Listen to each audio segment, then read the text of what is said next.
Welcome to my channel. இன்றைக்கி பூரி எப்படி செய்கிறதுன்னு பார்க்கலாம். ஒரு கப் மைதா மாவு எடுத்திருக்கேன், 1/4 கப் ரவை எடுத்திருக்கேன், 1 டேபிள் ஸ்பூன் உப்பு எடுத்திருக்கேன், கொஞ்சமாக தண்ணி எடுத்திருக்கேன். இப்போ மிக்ஸ் பண்ணலாம்.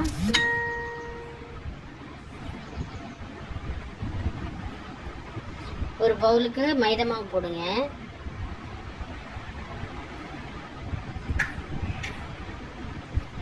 அதுக்கப்புறம் ஒரு 1/4 டேபிள் ஸ்பூன் ரவா,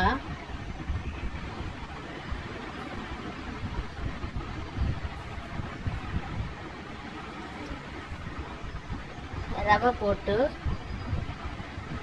கொஞ்சம் உப்பு, 1 டேபிள் ஸ்பூன் உப்பு போடுங்க, சால்ட் போட்டு ஃபஸ்ட்டு மிக்ஸ் பண்ணணும்.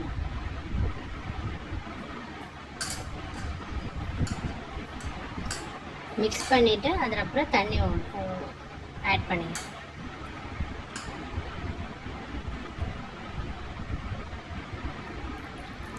ஃபஸ்ட்டு கொஞ்சம் தண்ணி ஊற்றிட்டு மிக்ஸ் பண்ணிங்க.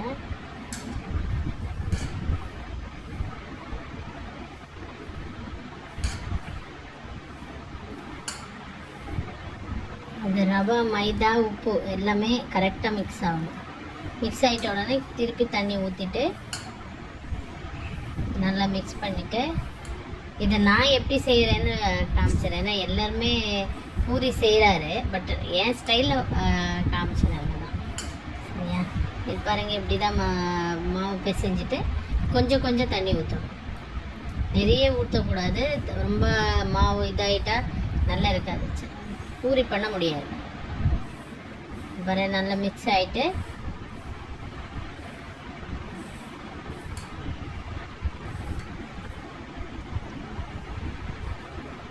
இது மாதிரி தான் கொஞ்சம் கொஞ்சம் தண்ணி ஊற்றிட்டு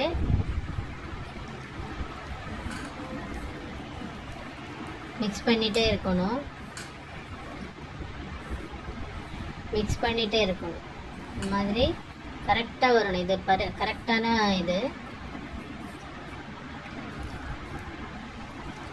இந்த பதத்துக்கு மாவு வரணும்.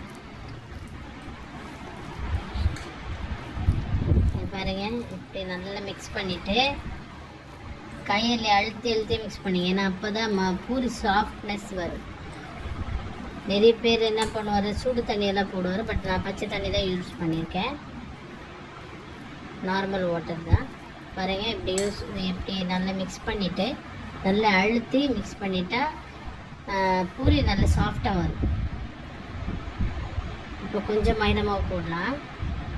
பேலன்ஸ் கொஞ்சம் வச்சுட்டு இருந்தேன், அந்த மைதா மாவு இதுக்கு போட்டு திருப்பி மிக்ஸ் பண்ணணும்.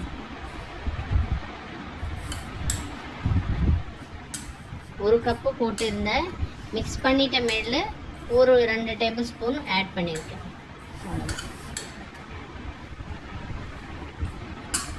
இந்த மாதிரி கரெக்டாக பிசையணும். நல்ல எவ்வளோ நான் ஹார்டு கை அழுத்தி அழுத்தி ப்ரெஸ் பண்ணி நம்ம இதை ப்ரெஸ் பண்ணி மிக்ஸ் பண்ணிட்டுடும், சாஃப்ட்னஸ்ஸாக அதிகமாக வரும்.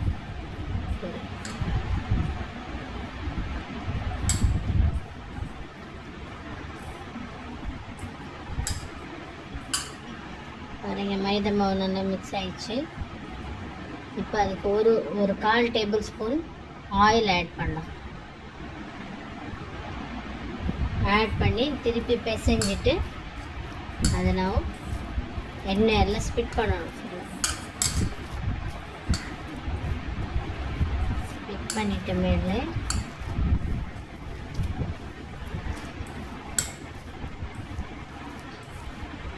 பாருங்க, இந்த மாதிரி வரணும். எண்ணெய் ஊற்றிட்டா திருப்பி பிசைஞ்சினீங்க, அழுத்தி ப்ரெஸ் பண்ணணும். இப்போ ப்ரெஸ் பண்ணி இதை பிசையணும். அப்போ தான் உங்களுக்கு பூரி சாஃப்ட்னஸ் வரும். நான் திருப்பி திருப்பி எதுக்கு சொல்கிறேன்னா, சும்மா தான் அப்படி பிசைஞ்சு வச்சுட்டா அது உங்களுக்கு பூரி ஹார்டாக வரும், நல்லா இருக்காது, அதனால சொல்கிறேன். பாருங்கள், இந்த மாதிரி பண்ணிவிட்டு இதுக்கு இந்த திருப்பி எண்ணெயெல்லாம் ஊற்ற வேண்டாம். நான் ஒரு 2 டேபிள் ஸ்பூன் எண்ணெய் ஆட் பண்ணேன், அவ்வளோதான். அதோட இதை நான் மூடி வைக்கணும். பாருங்கள், மூடி வச்சுட்டேன். இது ஒரு 5-10 நிமிஷம் வச்சுட்டா போதும். சரியா? இதை 10 நிமிஷம் கழிச்சிட்டு பாருங்கள், சாஃப்ட்னஸ் அப்படியே இருக்கு பாருங்க. பூரி இந்த மாதிரி சாஃப்டாக இருக்கணும். இதுக்கப்புறம் நான் இப்போ பூரி பண்ணிட்டு காமிச்சிடறேன். ஏன்னா ரொம்ப அழுத்தி மசாஜ் இது பிசைய வேண்டாம். இப்போ நான் உண்டை பண்ணி வைக்கலாம். நான் லெமன் சைஸுக்கு ஒரு உண்டை பண்ணி வச்சுட்டு இருக்கேன்.